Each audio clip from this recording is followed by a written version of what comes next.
Community Energy. Present. Ava Community Energy. Present. Clean Power San Francisco. Present. Peninsula Clean Energy. Present. Redwood Coast Energy Authority. Here. Sonoma Clean Power. San Jose Clean Energy. Here. Silicon Valley Clean Energy. Here. Valley Clean Energy. Here. 8 present, 1 absent. Thank you very much. Staff, any items or corrections or additions to the agenda? No additions or corrections. Great. Let's open it up for public comment on items not on the agenda.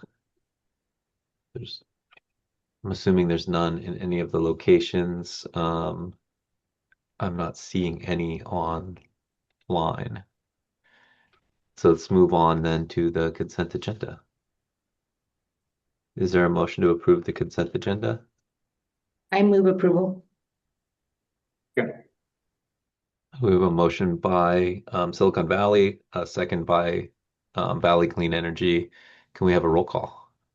Central Coast Community Energy. Yes. Ava Community Energy. Yes. Clean Power San Francisco. Yes. Peninsula Clean Energy. Yes. Redwood Coast Energy Authority. Yes. San Jose Clean Energy. Yes. Silicon Valley Clean Energy. Yes. Valley Clean Energy. Yes. That passes unanimously, Your Honor. And I apologize. I may not have called for public item on the consent agenda, but again, I guess we'll take a moment and just see if there's any hand raised for public comment. I'm not seeing any.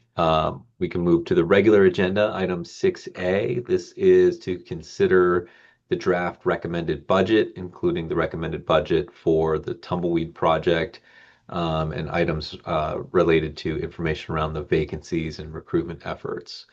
So, General Manager Morris, I'll turn it over to you for a presentation. All right. Thank you, Board.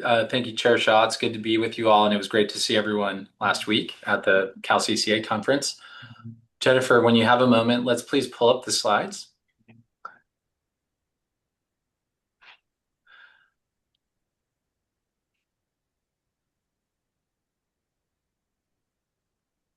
So while we're pulling the slides up, this will be agenda item 6A. And I just wanted to share the goals.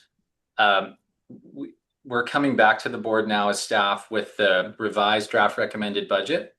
We presented a draft recommended budget to you in April. We got some very useful and specific feedback from the board. So in today's discussion, I'll share how we incorporated that feedback, what the draft revised 26-27 work plan and budget looks like, and then there'll be an opportunity for board adoption of the budget.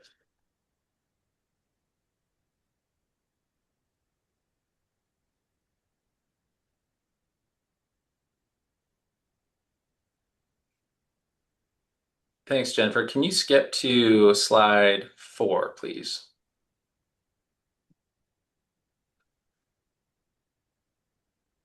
Great.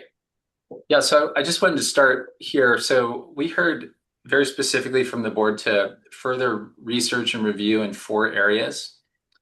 Just to recap those, the first one was to better help the board understand how spending in our current year maps with the budget. This reveals that there's a fair amount of uncertainty in the spending of CC Power, and that spending is really, in many cases, conditional, and I'll explain why in a moment. But for the current year, what you see is that the original approved sort of non-pass-through spending plan was 5.24 million, and our end-of-year forecast indicates we're going to spend about 2.68 million, so significantly below the spending level. And we've researched this, and you'll see more on a coming slide. But a big part of it is that when we do the budget, we do this all-in picture of what spending could be. That's a budgeting principle we've used to help members avoid cash calls. And we know that there's always this risk of underspending, which can be good. And it's really conditioned upon what the members want to move forward with in the work. And so in the current year, a couple large phase 2 projects were teed up in the budget that have not been activated for good reason. Some of those reasons were regulatory needs and member interests. Others had to do with sort of policy shifts happening around the country. So for all those reasons, those projects don't move forward, and then that shows up as more carryover for members. And so I just wanted to try to speak to this point, which is that there is a fair amount of uncertainty. In today's budget, which you'll see, we've reviewed the proposed items with this uncertainty lens. I'd say there's still uncertainty to the tune of hundreds of thousands of dollars, but we have seen from members, high expressed interest in all of the work that's teed up in scope. So it's reasonable from my standpoint that much of this work will be activated once it's teed up for members through these official project opportunity notices. So let me speak to the other changes. The board also asked for 3 additional areas of work or budget tightening. One was to look over and across the budget to trim expenses. One was to look specifically at the phase 3 Willow Rock budget. And then one was specifically to look at the build transfer agreement phase 2 budget. So we have gone through and updated all of those. There was a lot of small changes and edits in some of the inputs and assumptions to the budget. It led to a $339,000 reduction in total. 253 of that was from general budget trimming. On Willow Rock specifically, we reduced it by 38K, and then on the build transfer agreement phase 2, we reduced it by 48. So a lot of these changes came from updated inputs and assumptions, including on insurance. When we had drafted the previous budget, we didn't have the full insurance costs for Willow Rock. So we have been able to incorporate updated information and reflect that in today's budget. One additional change that's reflected in the budget is a tighter and more concrete and conditional plan for any staff expansions at CC Power. Under our current year, we have 5 staff, and the budget had included 2 additional staff, which we have not activated. In the going forward year, we've shifted one of those staff away from a full-time equivalent potential position and more to a fractional CFO consultant. We also have updated pricing on that fractional CFO consultant, so that's better reflected in the budget. And then lastly, with an additional FTE, we decided that based on the work plan, it's uncertain if we need that resource. And so we've still placeholder dollars in the budget for additional project management duties, but those would really be conditioned on the right amounts of work moving forward. And so if those projects don't move forward, there won't be any need for additional resources, and we would not execute on any of that. So Chair Shaw, I'm happy to keep going, but let me know, also can answer questions if they come up specific to any slide. What I would ask Alex, so that you can get through it, is that board members make note of slides, the slide number. If you have a question on it, keep all of your questions. We'll take them at the end. Stephanie, can you change the view so that we can see the slide in full and not see the next slide? As we go through these, I'm sure there'll be more detail. Yes, stand by 1 second. I'm going to stop sharing and then correct that. I didn't want to do it while he was speaking. Hold, please.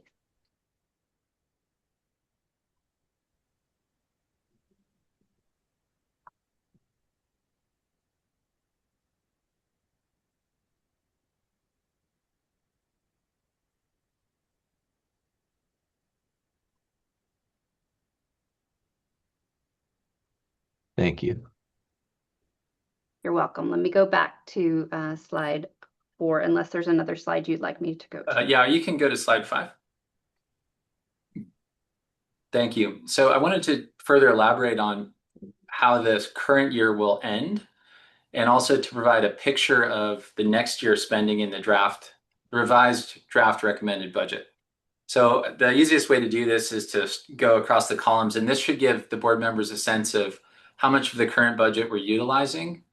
And then that gives them a perspective of how much uncertainty to factor into the numbers in the going forward recommended year. So on the far left, you see these generalized accounting categories: legal, other professional services, other operating expenses, and personnel. And under column A, you see that here was the current authorized budget for 25-26, led to about $5.24 million. And we're calling that generally the operating budget because it does not include the contractual pass-through costs for power projects, nor does it include the pass-through costs for CAISO market revenues. So we call those the pass-throughs, and this is the operating budget. So this gives you a clear sense of sort of the major cost drivers inside the operating budget and what we had in the approved budget. You can see under column B what the end of year forecast is. And I'd like to just speak to the legal line. When we set up these projects and scope of work, we're anticipating a wide array of work. And we also use a not to exceed cost share agreement. So because of that, we typically embed realistic forecasts for the full spending limit we might see or need on a project. If we exceed that, we would need to go back for additional authorization. So we tend to have not to exceeds, and you can see that the end of year forecasted legal is quite low compared to the legal budget. Now that legal budget encompassed a lot of different projects and is summarized here, but you can see that we're on a utilization path for about 26% of that. If you look at where we started, it was 792.7 thousand. And for next year, we've lowered that. And so I think we're tuning our legal inputs and budget estimation significantly. And you see that we're looking at a 536.6K estimate going forward. A lot of this work is built up project by project. And so some projects do have higher forecast legal expenses and some don't. And so really the budget stems from the work expressed that members have been interested in, not the other way around. You see that other professional services is sort of on band, and then other operating expenses is significantly dropped. This is another category where we had a lot of uncertainty, and through work scope, we've seriously limited it. Last year, we had other operating expenses included a phase 2 project that would have involved some computer programming work. And so that was a relatively large budget placeholder that does not carry forward because we're not going to do that work anymore. So you see why the project drivers will dictate a much lower budget estimate going forward. And then, overall, you see that the personnel number is down a little bit for the go forward budget year. And then what is in total, the operating budget is down, over $900,000. So a significantly smaller, but perhaps more realistic operating budget. I just also want to flag, I think this is a sufficient budget. It's not overly restrictive either. And we've used a lot of diligence on the scopes of work. And lastly, whenever we offer a project opportunity notice, there is a full-blown scope of work that's attached to that. So members always have a chance to review that before joining any project. Okay, next slide. So now I'll get into the heart of the budget presentation. Just as a reminder from last time, the budget reflects a lot of different perspectives that members have requested. It is a bottoms-up project-based budget. It still allows members to opt in, which is a critical principle of CC Power. Yet it incorporates members' estimates of their participation so that members have a realistic all-in picture to plan around. And then it differentiates these pass-throughs from the operating budget. And I think if you're looking at cost management, you really focus on the operating budget, but the pass-throughs are part of the overall budget and specific to members and their planning on project spending. CC Power is changing and maturing. We're looking at a schedule with 3 projects being COD within 15 months or less at this point. And so we are going to see more and more spending in the pass-through side in particular. And then we also have stabilized a lot of the administrative functions, and these are show up for the board through and your members and your staff as operating structures like board meetings, working groups, subcommittees, policies and procedures, etc. And then lastly, everything in this budget reflects board-approved policies, including the strategic priorities we're going to be targeting for 2026 through 2030. And then the budget and working capital and carryover policies that the board has passed. All right, so what does it all mean? Let's go to the next slide. So here's the scope. We're looking at carrying forward the phase 3 work of Tumbleweed, Fish Lake, Ormat, Willow Rock, which is the compressed air storage, and then these relatively small bulk buys or subscription services and computer trainings, which are phase 3. Everything in phase 3 is a member opt-in. And so that will be reflected based on estimated participation or signed commitments from your organization. In phase 2, we have a rich scope of work. Some of this is starting right now, and it includes solar plus storage project negotiation 1, solar plus storage project negotiation 2, 2 geothermal project negotiations, the extension for 1 year of our geothermal origination agreements, which is where we're working collaboratively with several companies under exclusivity or right of first refusal opportunities, and we're trying to try and convert those to PPAs. We also have a scope for an emerging tech project and then an asset ownership entry strategy, phase 2. So again, phase 2, you have to opt in, and all of it is designed based on member expressions of interest. Lastly, in phase 1, which is where all members are involved, we have budget for the all member solicitation and some negotiations, and then the research and education efforts, which typically precedes any phase 2s to make sure we're targeting the right opportunities for joint action. G&A is where we house the administrative, general counsel, and other costs and structures for CC Power. So based on that scope, you get a budget, and the budget is for based on pass-throughs. And you can go to the next slide, please, Jennifer. Pass-throughs, we're looking at 5.1 million on the revenue side. On the spending side, about 20.3 million, and an operating budget of 4.32 million. So if you net that out, that's a 19.45 million. By comparison, you see that pass-through revenues forecasts are down from the current year. That's because the current year had a one-time settlement from a project that was terminated. Pass-through spending is going to be increased significantly, and that's because projects are coming online and going to be operating through the whole year. And then we have the operating budget, as I mentioned before, is down about 0.9 million. Just to give you a quick picture of that on the next slide, and I think this is a forecast of the future. You'll see total spending rise over, probably over year as we continue to activate more projects and have more projects come online. But the vast majority of that spending will fall into those orange line items, as they are really just the pass-throughs. And then from a cost management standpoint, you want to look at the green vertical there, and you can see that the green in 26-27, which is the operating budget, is a little lower than it was in the past. So we're working to work with the members and reflect the tight budget conditions that we know are appropriate for all the CCAs right now. Okay. In case it's also helpful, we try to break down on the next slide spending by phase, and this can help you see scope of work. So if you look at the 26-27 revised draft recommended compared to the current one, you can get a sense of if scope's increasing or decreasing a little bit, or as expressed by spending. And what you see here is that for phase 3, there's some additional scope. The phase 2 scope, however, is decreased significantly compared to the prior year. And that's really based on member input and a focus on the strategic priorities. And then phase 1 costs also are down significantly, and that's also based on scope of work and what we're going to tee up in phase 1.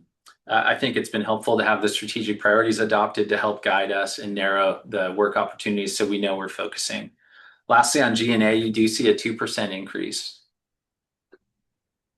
Okay, and we can go to the next slide. And so for your purposes, here's the breakdown by member.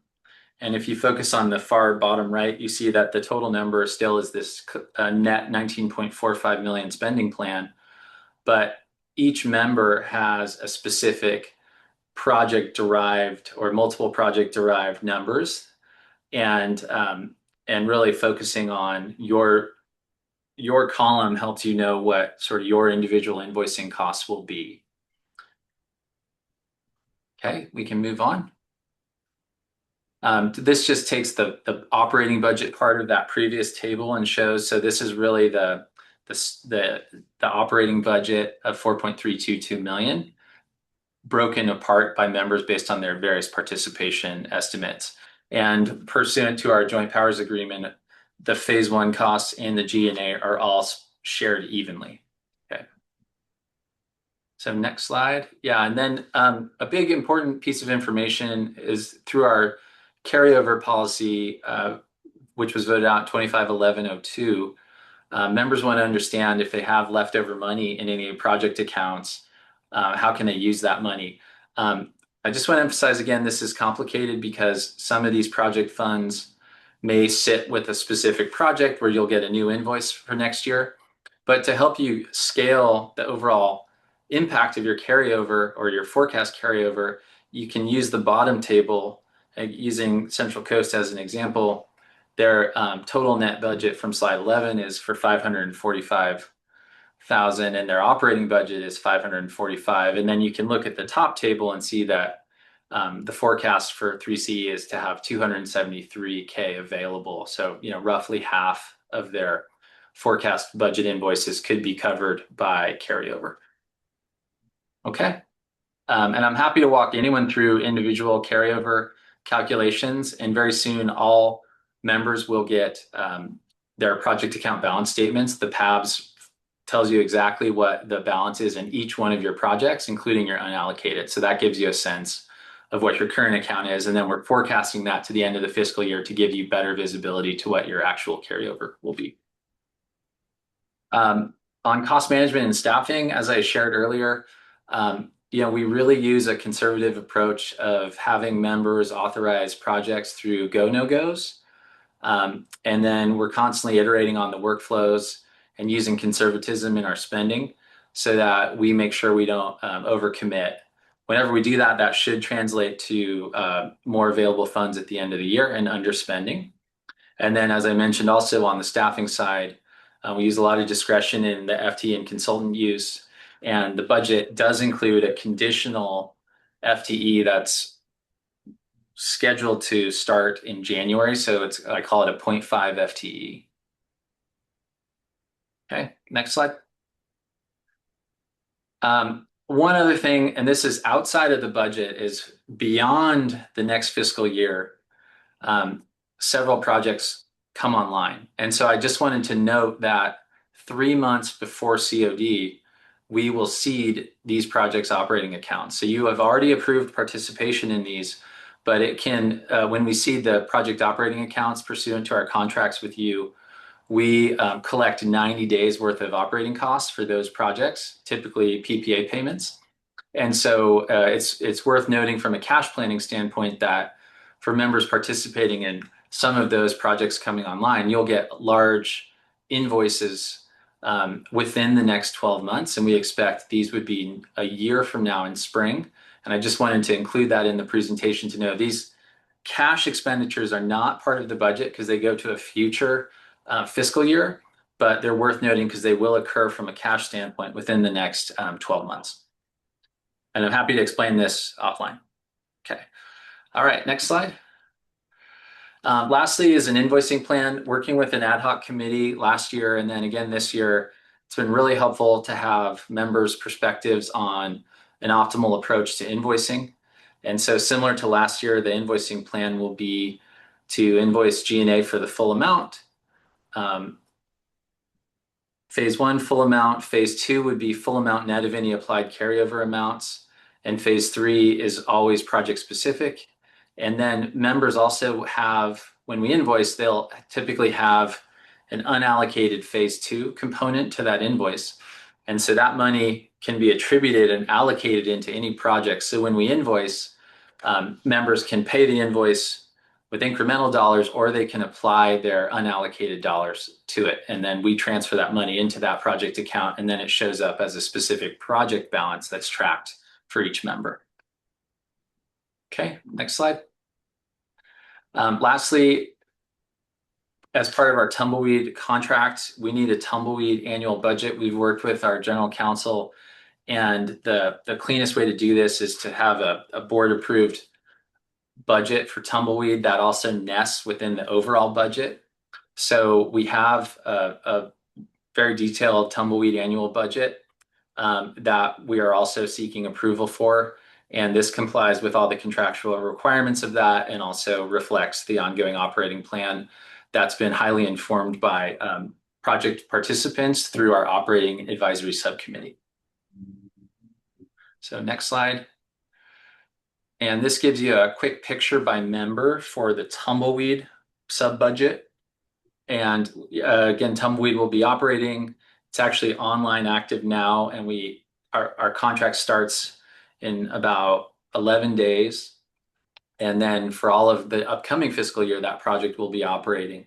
So we provide the operating budget there, and you can see not only all the costs by line item, but also how it works as a percentage of total OPEX and a percentage of total costs on the right side.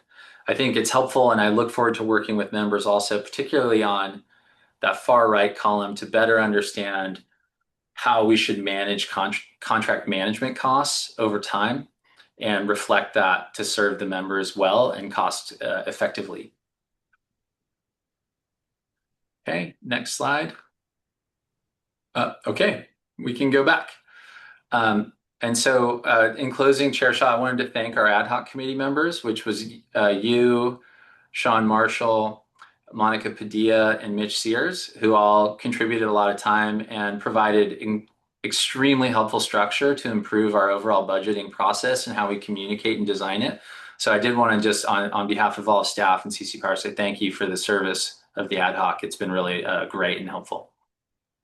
And so, Jennifer, if you don't mind, we could perhaps go away from the slides, unless Chair Shaw, you want the slides up while we discuss.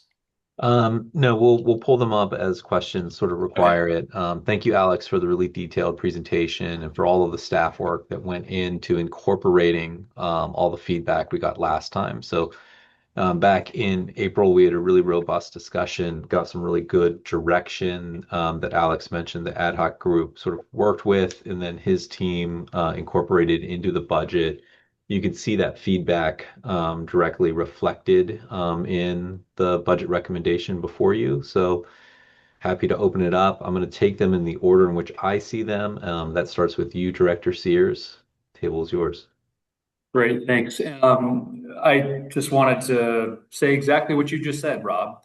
Appreciated the work that Alex and his team put in on this. I know it's a multi-step process. Appreciate the taking the feedback, going back, treating it seriously, and coming back with a budget that reflects that feedback. So that's really what I wanted to share. Thank you. Director Padilla? Yeah, ditto to all the comments. Definitely a very engaging process. There was lots of voices, and I appreciate you hearing them, Alex, and reflecting that in the final work product. I do have one question and then a couple of nitpicky things, just because I can't not do it. On the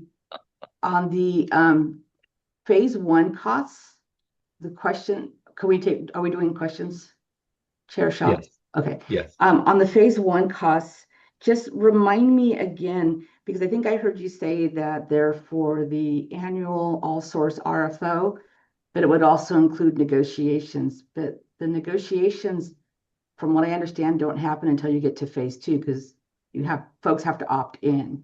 So are there phase two costs embedded within phase one, just to be clear? Yeah, great question. I think that's an area for improvement next year. The ad hoc had included that in phase one. So all members are sort of on the bus for the all member solicitations. It will still be informed by members in terms of if we launch it and when and what it pursues. But when we budgeted for that, we wanted members to have estimated costs for it. So we included cost estimates for negotiations of several PPAs, as pretending or assuming those would emerge out of the solicitation. So that's what's included there, and that is embedded in the phase one cost currently. Okay, so this is maybe a bit of a technical question.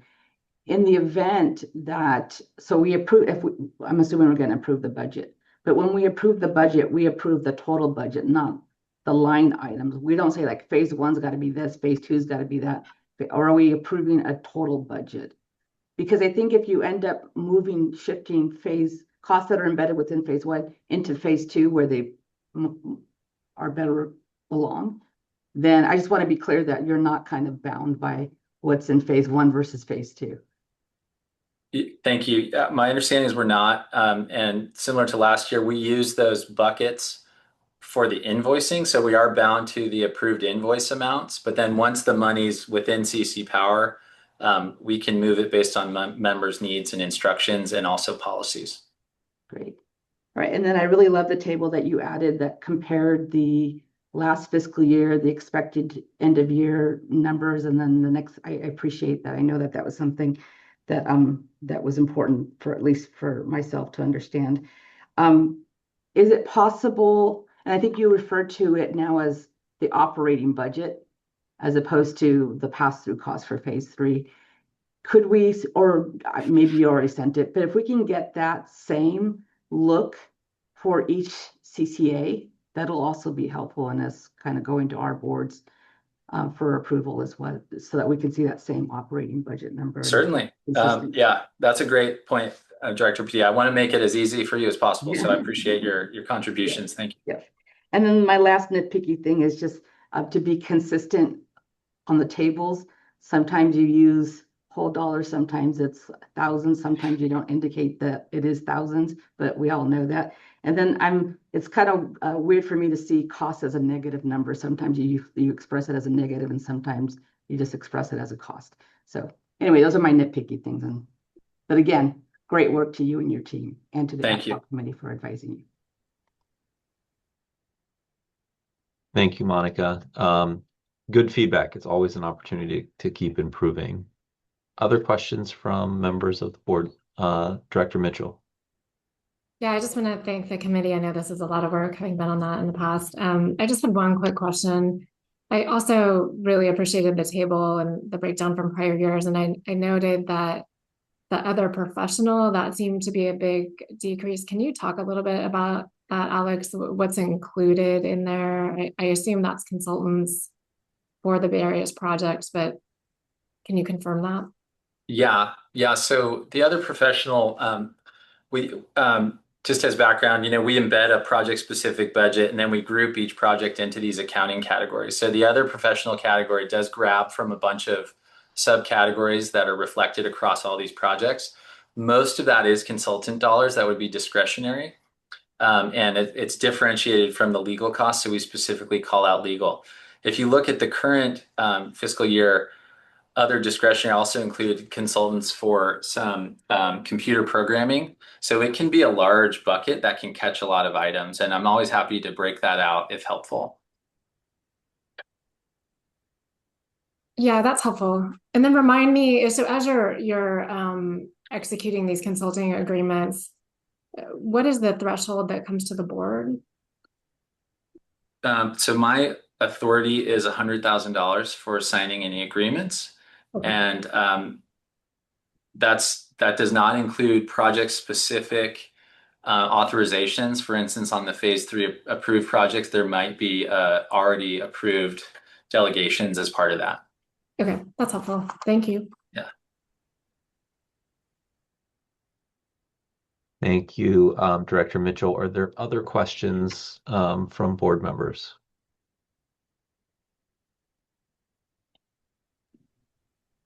Is there, I guess I'll call for a motion now if there's an action before we go to public comment. And Chair, before we make that motion, I just wanted to remind the board procedurally one of the points that Alex had made. We are asking for 2 separate motions. One motion to approve the tumbleweed budget. That motion will just be by project participants. So Jennifer, please mark Ava and Central Coast as abstentions, and then start the roll with Clean Power SF. The second motion will be approval of the entire budget, and of course the full board will vote on that. Thank you, Chair. Mr. Nelson, is there an order that's pertinent there? You want the full budget approved and then the project-specific budget? Yes, please. That's the way it's agendized. Okay. So we're looking for a motion first on the draft budget. I move approval of the draft budget. Second. Motion by Director Padilla, second by Director Marshall. Can we have a roll call vote on the I'm sorry. Let's go to public comment and see if there's any public comment. I am not seeing any online. I'm not seeing any I'm not seeing anyone's hands raised. So now we can take a roll call on the motion to approve the draft recommended 26 through 27 budget. Clean Power San Francisco, Yes.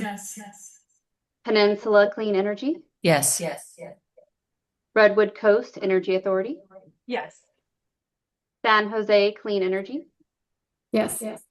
Silicon Valley Clean Energy, Yes.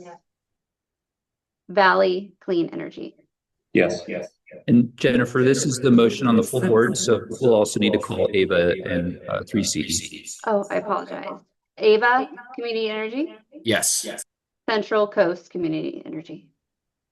Yes.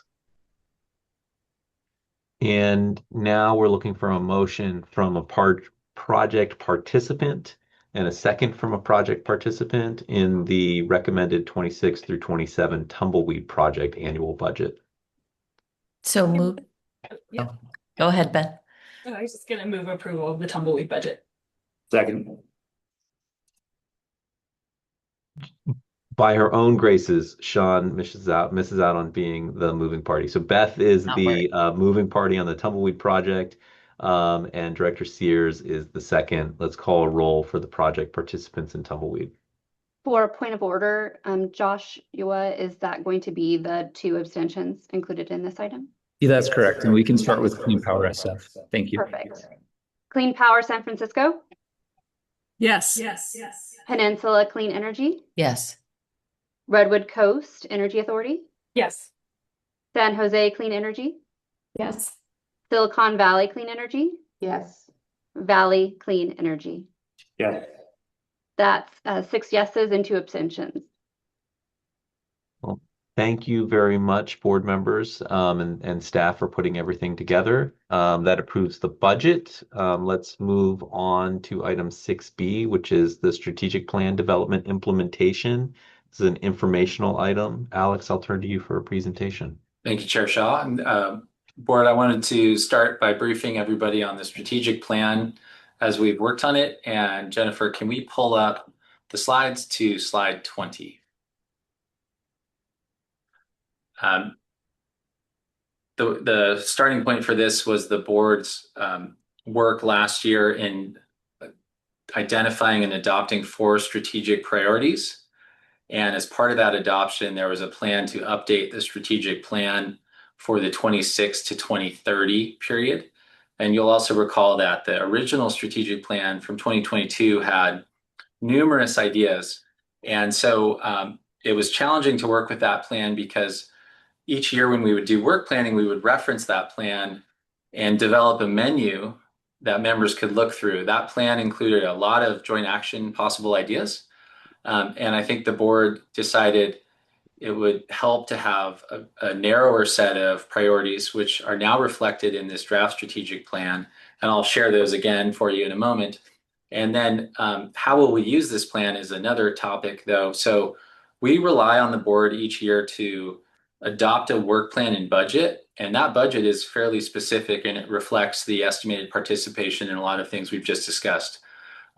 This plan, I'm using the word non-binding because it's a directional and advisory plan that shows where CC Power could be moving over the 26 to 2030 period.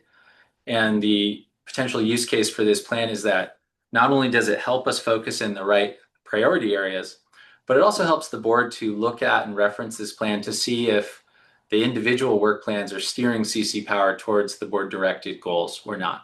So let me share a little bit more about this plan. This is a long document and we have included it in the packet as a draft document, but it will be challenging to discuss it in full here. So there's a way we're going to look at a few snapshots of it, and that may allow for some questions or discussion from the board. And then my plan would be to work as staff individually with members to gather further information after that.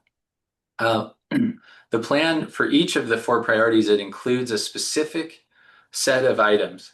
First, it says, what are the principles we should operate under for this joint action area?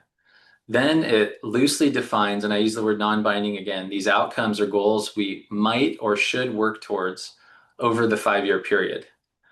Once you have that identified, you can loosely place some implementation milestones that would be markers along the way.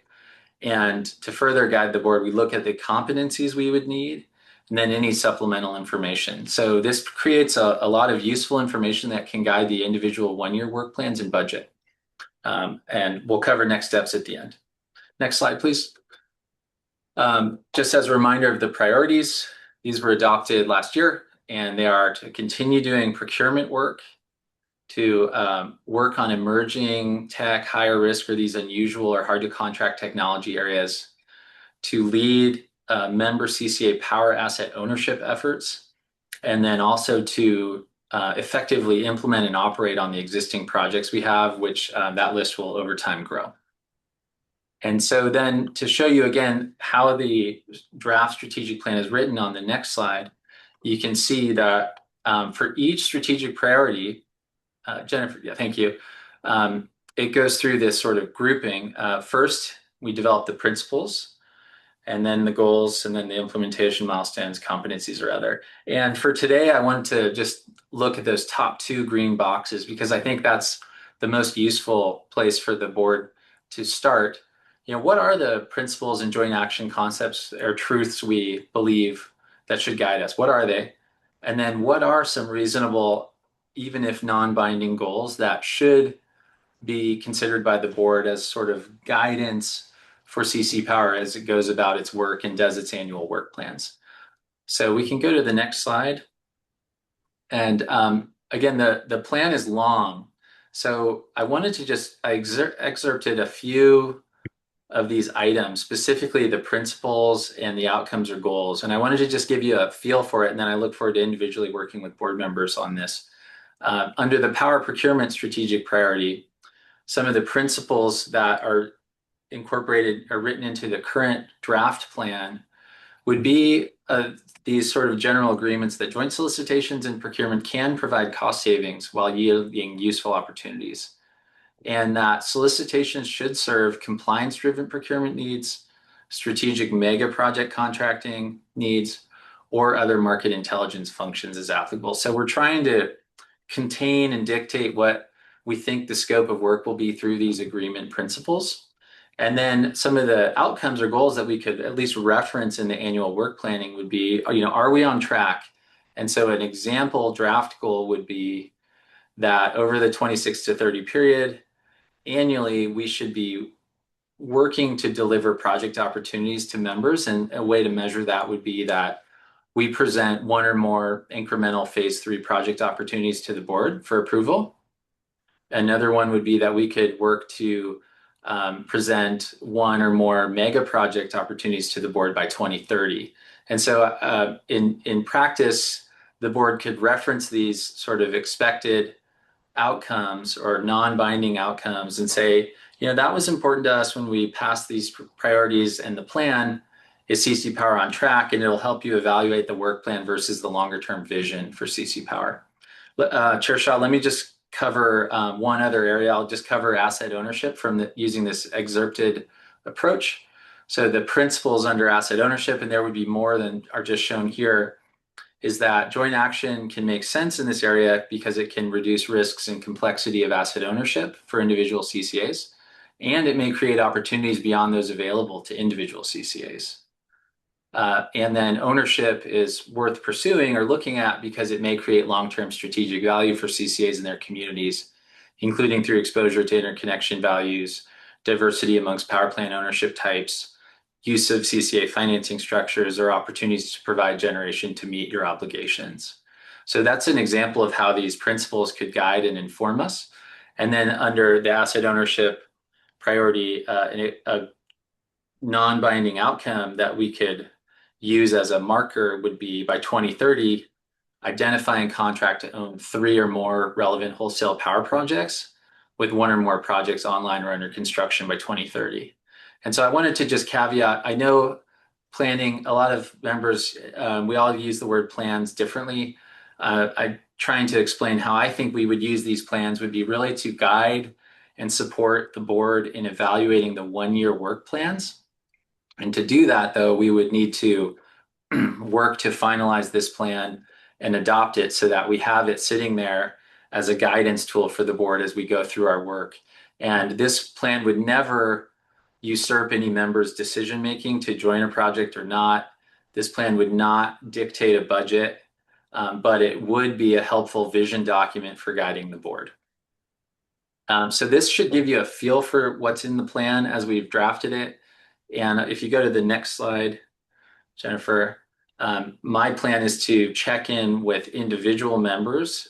I do think it will help if board members can review and make time to review the plan and give some reactions. It's really important that we structure the plan in ways the board are comfortable with so that we're, again, adopting this sort of guidance plan in a way that you think is helpful. And then eventually staff would want to bring this back to the board for further diligence or a full adoption, presumably in June or later. So with that, Chair Shaw, that concludes my remarks, and I'd welcome board discussion on this, and I'm happy to answer any questions.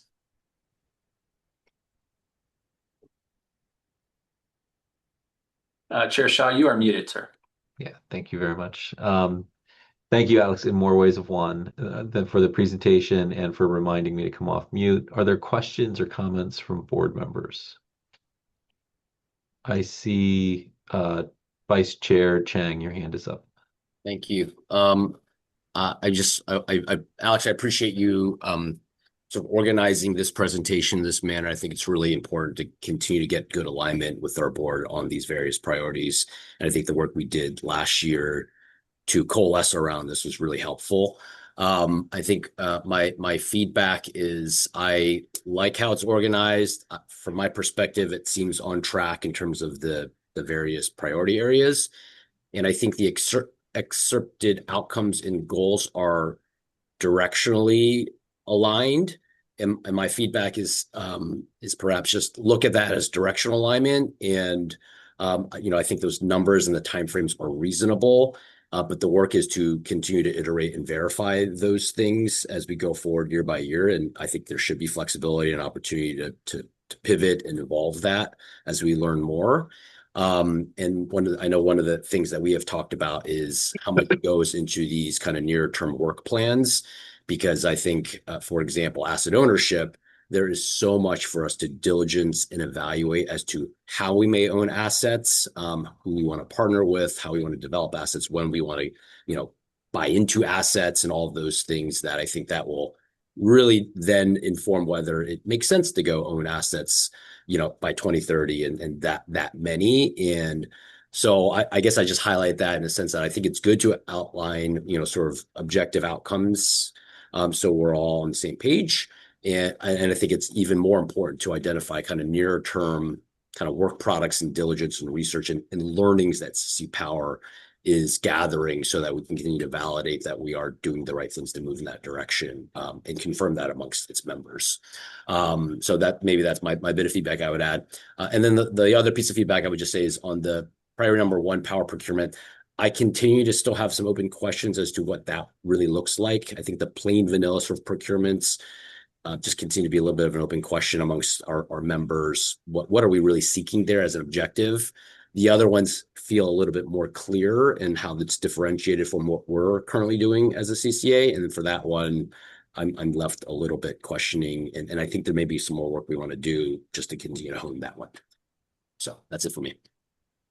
Chair Shaw, may I respond just really quickly on that? Because I think this is perfect, Howard. The current budget, I was using it and referencing this draft strategic plan. And to your point, and thank you for all your contributions on this, the work we tee up in the current budget does start that ownership diligence like you've suggested, and it scopes into some strategic assessment work for the interested members only. And I agree with you, we don't know where those findings will go.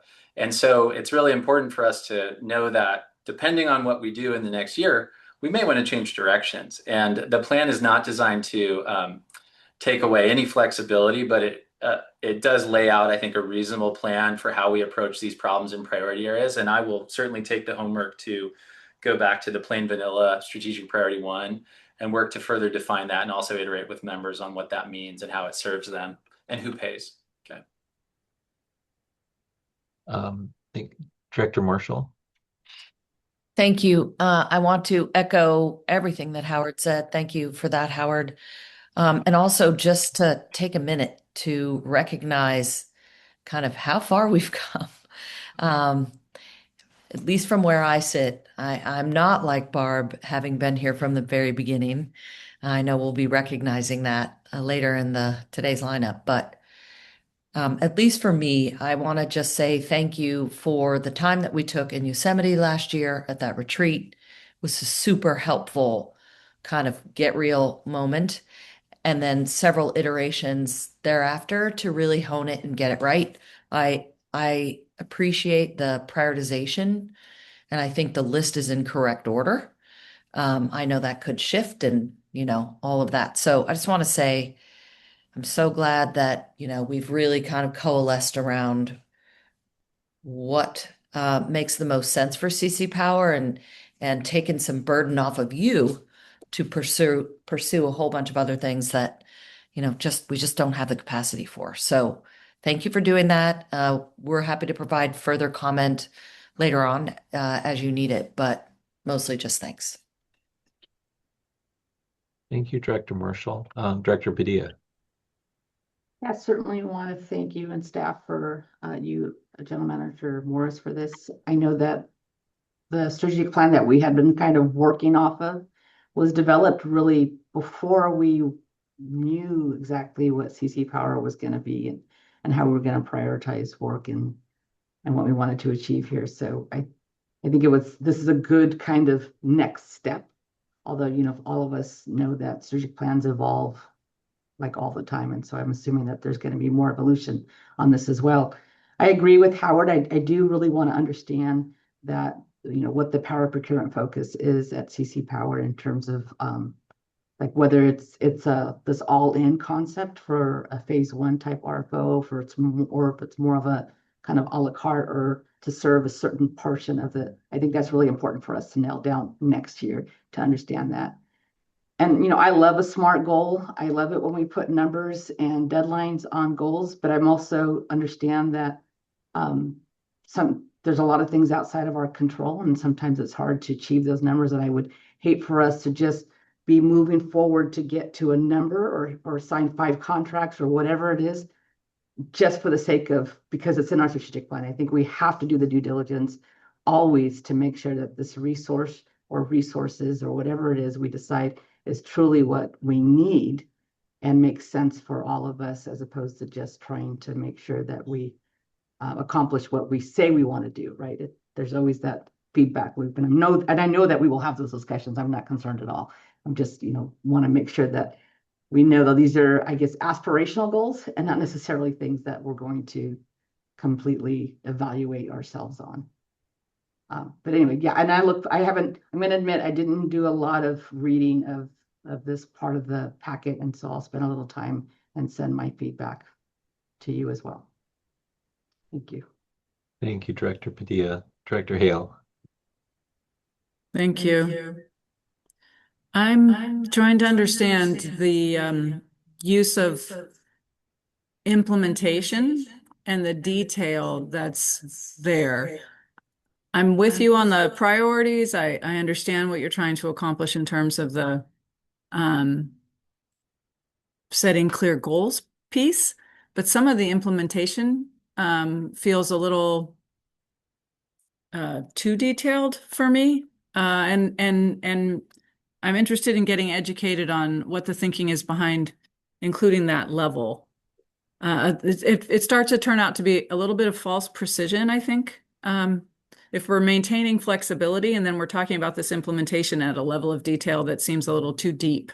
I guess that's what I'm thinking, and maybe we don't need to spend a lot of time talking about it today, but thinking through how it balances communicating clear goals and realistic implementation, given how far out we're talking and how fluid things could be. And we don't want to constrain you, at least I should say, I wouldn't want to constrain you to those implementation details, given how I think some of the sort of like the next level up strategies might be a little more fluid and and we want to give you flexibility. And some of them, so for example, there's one that talks about producing useful reports. I'm just like, some of that's a little too much, I think, for inclusion in a plan that you're asking the board ultimately to vote on. Presumably you will provide useful reports to the board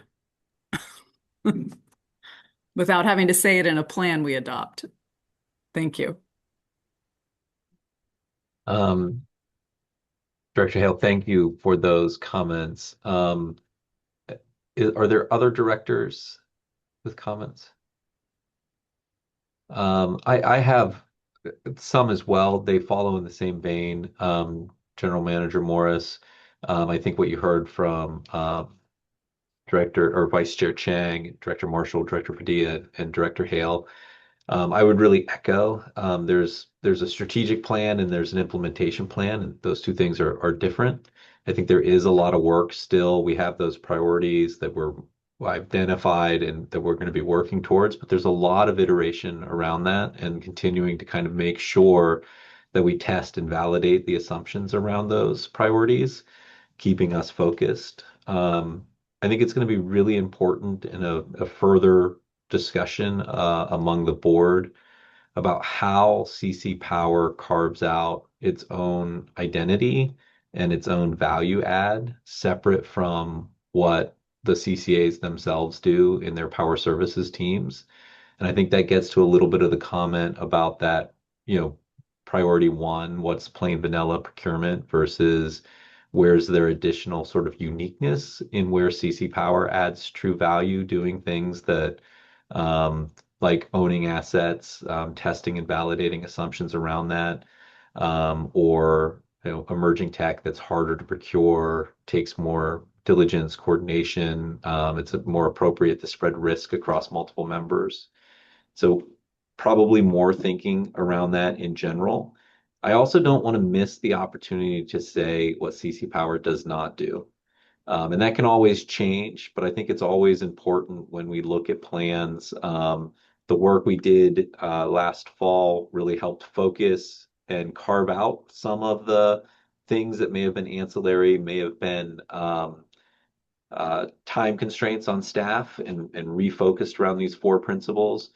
But we should always take an opportunity to say, okay, here's where we are today, and what are the things we're doing, what are the things we're not doing. And that keeps us as board members really disciplined as well. So I appreciate the update. I do think there's some more conversations here. Director Hale, I see you want to respond. Go ahead. Thank you. On that point of what we don't do being important to note, I noted the strength of the language in the section, that subpart of each priority. Exclusion shall not. I mean, that's very strong language. I'm not quite sure, why we would express it that way. This is a plan. We're planning to not do these things. That could change. If you are asking us, General Manager Morris, to ultimately vote on this, which I think I heard you say, not today, but at a subsequent meeting. I think that shall not language is ill-advised. Okay. Yeah, if I may respond, Chair Shaw. Yeah, of course. And this is very helpful feedback. And I hearing from you, Director Hale, on the need for some flexibility and does the question I would ask is, does the non-binding nature of this suffice there? And even then, is it still too directive to staff about what not to do? And then to you, Chair Shaw, I have added language specifically saying, here's what's out of scope, and we thought that might be helpful for us going forward, and also might, to that larger point, carve out the lane CC Power is supposed to be delivering services for members in, so that all members know and can plan around that. But if it ends up being overly restrictive, we want CC Power ultimately to be in service to you. So we'll have to wrestle with those different perspectives, and then also, as we flesh out how we're going to pursue these strategic priorities, I did want to give some depth of our thinking, and we represent that in some of those milestones so that the board can sanity check how we're approaching the problems and roughly how we're going to start inquiring and diligencing these ideas. But I also know that things will change, and so we don't want those implementation plans to be viewed as overly concrete, because as staff we're going to be thinking on our feet and serving the members and getting real-time feedback. So we're trying to thread the needle on these issues, and this type of discussion is really helpful. And I think ultimately the board will have to decide on the level of detail they want in the plan and how specific it is and how comfortable they are with this non-binding but advisory approach that really still gives authority to the board through the annual work plan and annual budgeting, and sets this plan aside as something to look at for guidance, but not necessarily excessive direction, if I'm saying that correctly. Yeah, Alex, I appreciate that. I think, I see Director Burks, you have your hand up. I'll let you go. Oh, yeah, I was just gonna say what you mentioned, Director Morse. I think the implementation to me really come through these annual work plans, right? Like that's where that really fine level of detail belongs. So when we see it in the bigger strategic plan, we'll get pause because we know how evolving that can be. But yeah, I think just what you had said about like really using the annual work plans to kind of memorialize exactly what we're going to be up to and not have to stick all of that in a strategic plan. I think we're laying it out year by year there. Thank you. Probably room for further discussion, Alex, but I, at least in my view, at the end of the day, we want to be aligned enough on what the goals are that you and your staff know where you're going, so that on an implementation plan basis, if you don't do 3 contracts or this thing or that thing, and you come back to the board and say, I didn't do those things because it wasn't going to help us meet that goal. That's the alignment that we need to make, is that we all know what the finish line is and that the work that is being done is in concert and furtherance of those goals. And that could be, adjusting that flexibility around what's done or not done may adjust from time to time. But if we see something in a future budget presentation that looks like it's outside of sort of the more detailed goals and outcomes identified, it's still consistent with those overall goals. So I think that's where you're going. I just, it's a iterative process. It has to be a continued conversation. So I really appreciate you starting it and putting the thinking down on paper. That's sometimes the hardest part to doing that. Thank you. And unless there are further comments, Chair Shaw, this has been great, and I look forward to working with the board, and I'll be following up individually on this. Great. Are there any public comments on the update? I'm seeing none. Let's go to item 6C, which is why we all logged on for today. Mr. Morris, let me turn it over to you first, and then I'm sure we want to hear from our colleagues. Well, Director Hale, we, as CC Power, wanted a chance to recognize you as you approach retirement. And for the public, if you don't know, Barb, who's been a fixture in our world for a long time, is planning retirement at the end of June. And Barb, feel free to correct anything. And so we may have one more CC Power meeting before you retire, but we wanted to make sure we didn't miss the opportunity to recognize you. So the board has put together a resolution commending and thanking you for your service. And Barb, I just wanted to say it's been great working with you, and I'm so thankful that I had a chance to work with you. I'm so impressed by how you've built San Francisco's Clean Power SF, and you should be really proud and excited with all you've accomplished, and your team has been great, and you've been a wonderful CC Power member. And as part of researching this, I've gone through old board meeting videos to watch and capture some of your contributions.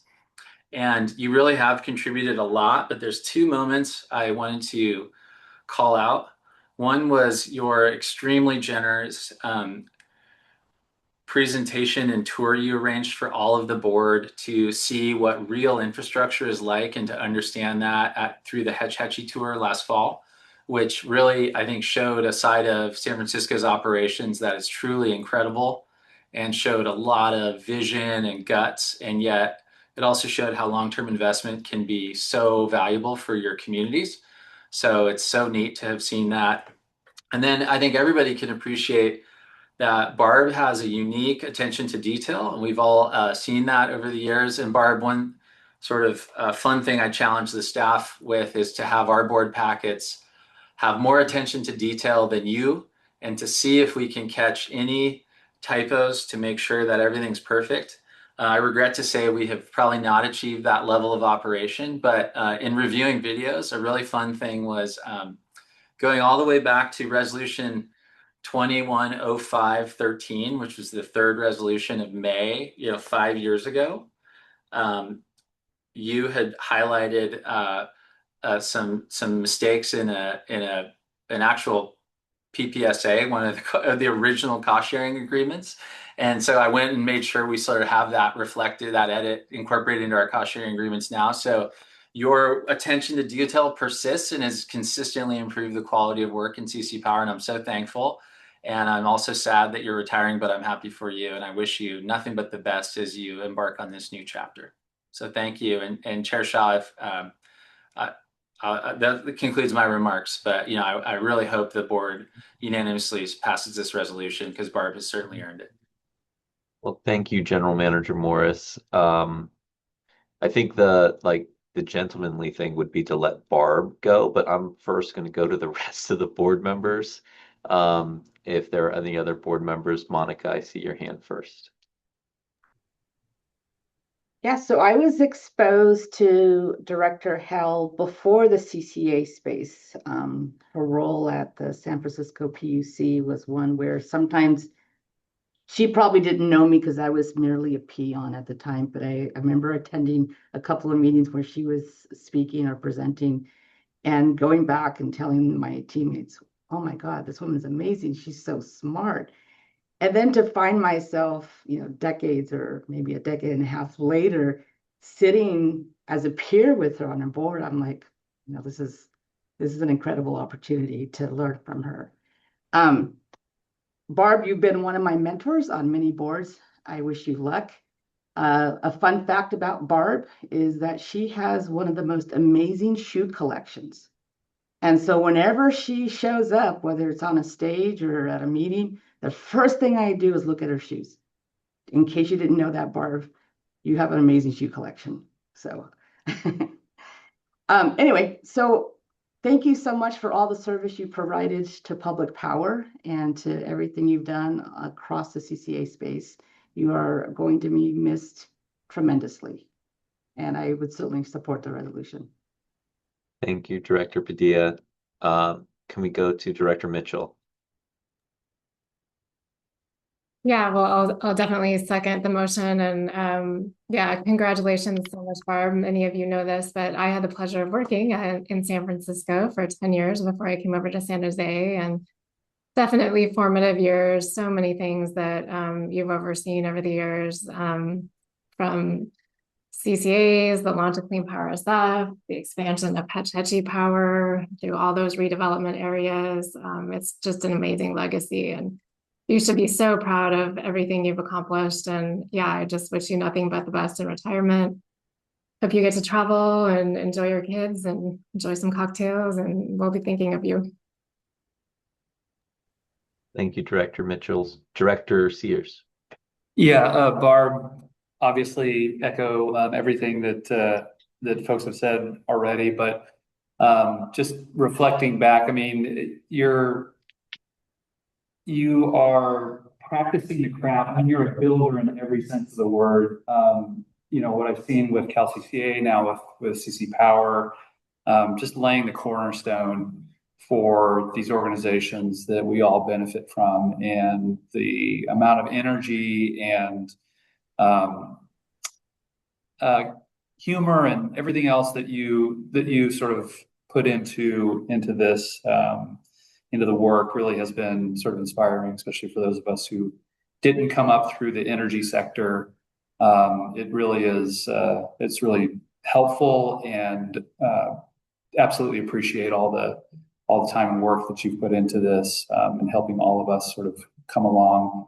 And so thank you very much, and best of luck in next adventures. Thank you, Mitch. Vice Chair Chang. Thank you. I'll try to keep it short because everyone has such great comments to make. You know, I haven't had the pleasure of maybe the decades-long experience of working closely with you, Barb, but in the short time I have, I've just really appreciated all of your eloquent communications and how you sort of conduct yourself in our board meetings, in the conferences that we've attended, et cetera. It's sad to see you leave the public power and the CCA space specifically. I know your absence will be felt. So thank you so much for your service to the CCA space in general, and enjoy your retirement and your time off. Thank you, Howard. Director Burks. Thanks. Yeah. Also, I feel a little robbed here. I didn't get the benefit of this long overlap, which I really could use. Because Barb, I feel like every time I'm in a meeting and you make a comment, I'm learning. I'm like writing it down instantly. Like, I need to know this. If Barb thinks it's important, it must be very important. Look that up later. And so I'm grateful for this short overlap that we've had. I hope that there's some reason we continue to find to interact. If you want to, take a retirement trip to the Redwoods, let me know. Happy to host. But yeah, I'm so grateful for this short time. Really enjoyed the tour of Hetch Hetchy. I've never been inside a dam before, so that was pretty special. So yeah, thank you. Enjoy yourself. And yeah.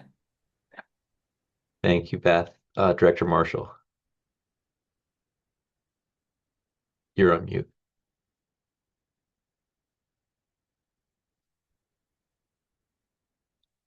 Sorry, you guys. Not sure how that happened. Barb, I really can't believe that this day has come.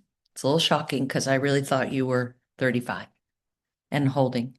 I do just want to say that obviously your work, even before the CCA movement, has been foundational. You were one of the early pioneers for San Francisco, most patient and dogged in your pursuit of CCA for San Francisco. Your expertise and strategy acumen, I think, are going to be sorely missed. And just even the historical reference and the reference over to public power and all of the connective tissue that you offer will absolutely be missed. So big shoes to fill for you. And just personally, as a colleague, I wish you all the best and hope that I can call on you from time to time for advice. So good luck to you and enjoy your well-earned next chapter. Thank you, Sean. Barb, I'll just add my comments. I think it speaks volumes when I meet and interact with your staff. They're so knowledgeable, they're so engaged. They have so much to add to the CCA space and the CC Power space. I think of, folks like Lori that had the opportunity to work with you more directly, and how well she reflects on that sort of. In the NFL, we talk about coaching trees, and I think of the impact that you've had in the public power space, your time as an ALJ, and then your time with us. I hope that your taste in shoes does carry over, because I agree with Monica.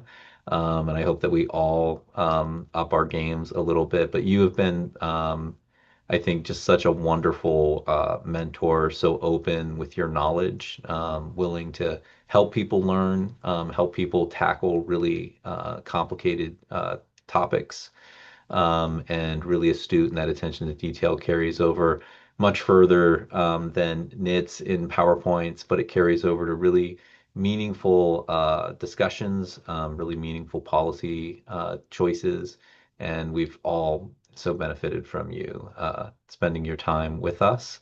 And congratulations. Really look forward to what your next chapter will be. I hope there's a book somewhere with all of the sordid history of public power in California, because I think you could write it and do it justice. So thank you. We do have a motion from Monica and a second from Lori, but I want to turn it over to you, Director Hale, if you had anything that you wanted to share before we go to public comment. Thank you. Thank you all. Thank you. Thank you all. Hopefully you can hear me. Thank you. You've all said so many nice things. But at the end of the day, it really comes down to the collaboration and the team that is all of us that are working in our separate CCAs, working in our separate public power realms, but really working collaboratively in order to keep this sector strong. I feel like I can retire now, in part because I have a strong team, to your point, Rob. And also the movement itself is strong. I feel like I can leave and feel good about how things will carry forward. My little blip in this movement will fade, and it will move on, which feels really good. But for me, yes, Lori, there will be cocktails and travel. Monica, I'm going to enjoy not wearing heels for many, many, many years, I'm sure.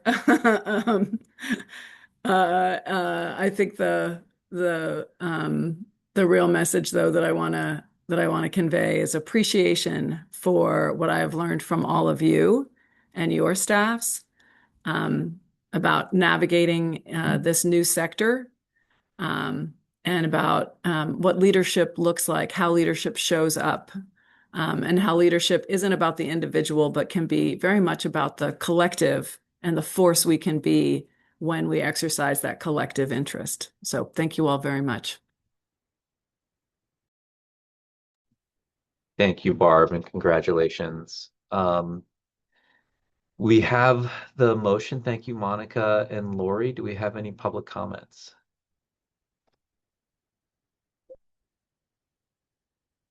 Seeing none. Congratulations one more time, Barb, and you'll have to endure a roll call vote. Central Coast Community Energy. Enthusiastically, yes. Ava Community Energy. Resounding yes. Clean Power, San Francisco. I think she might abstain. I think I'll abstain. Just for fun.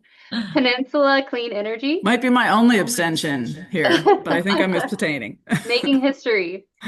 Peninsula Clean Energy. Yes and yes. Redwood Coast Energy Authority. Yes. Yes. San Jose Clean Energy. Yes.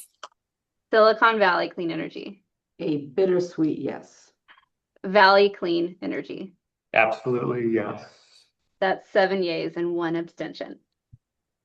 Thank you. Congratulations again, Barb. Let me go back here. I believe that is the we have the general manager's report, which Alex, I'm sure, as a matter of not wanting to be the anticlimactic end to the meeting, will be brief. It will.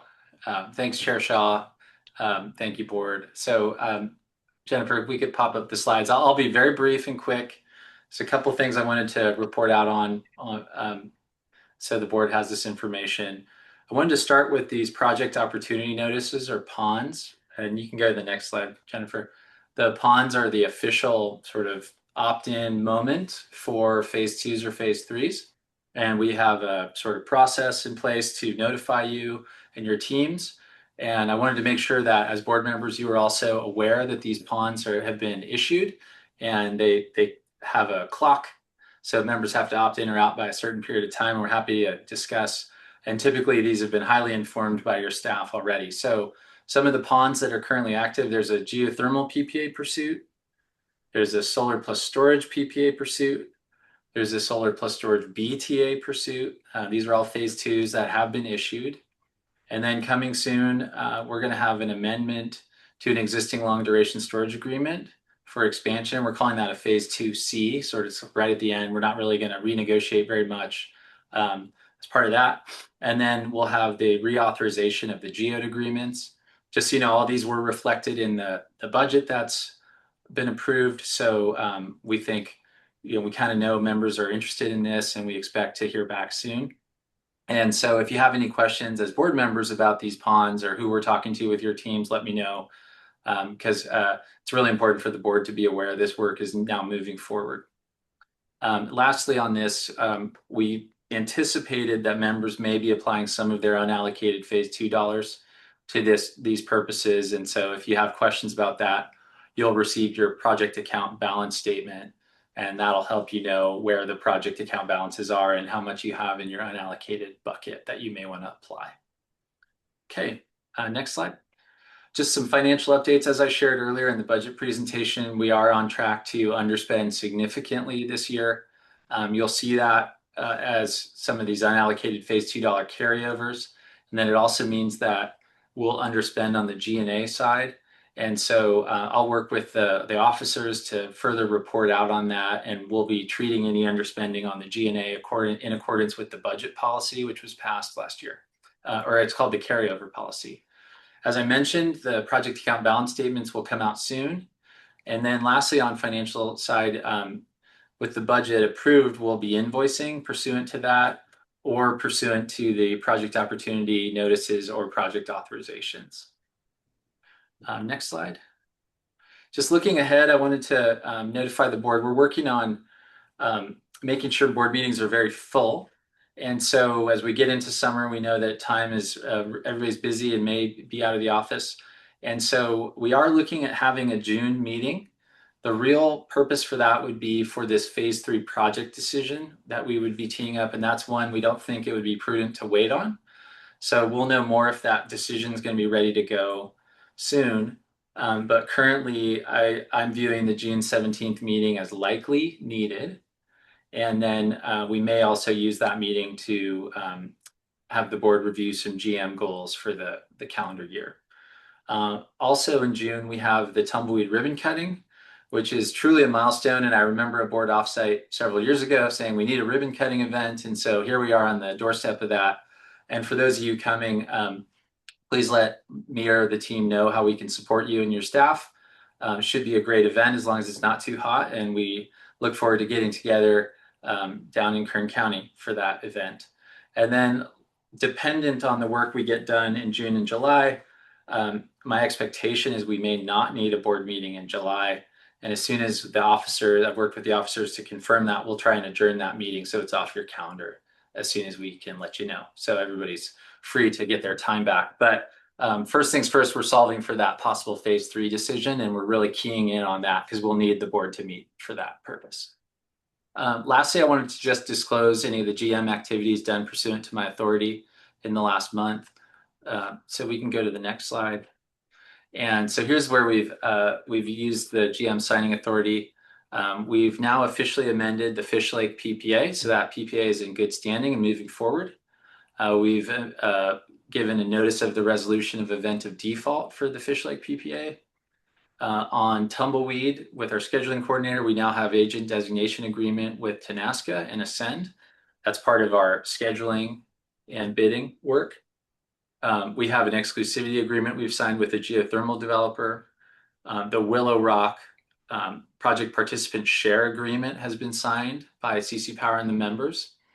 The Willow Rock BLIPTA, or buyer liability pass-through agreement, has been signed, and that's the Willow Rock subsidiary is called GEM A Case, so that's with that.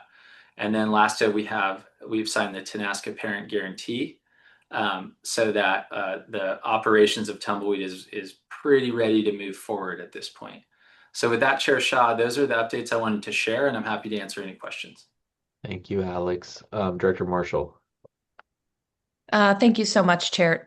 Director Morris, I do want to just give you a quick heads up that I think there are a number of us on this board who may be traveling back from a SunZia ribbon cutting event on the 17th.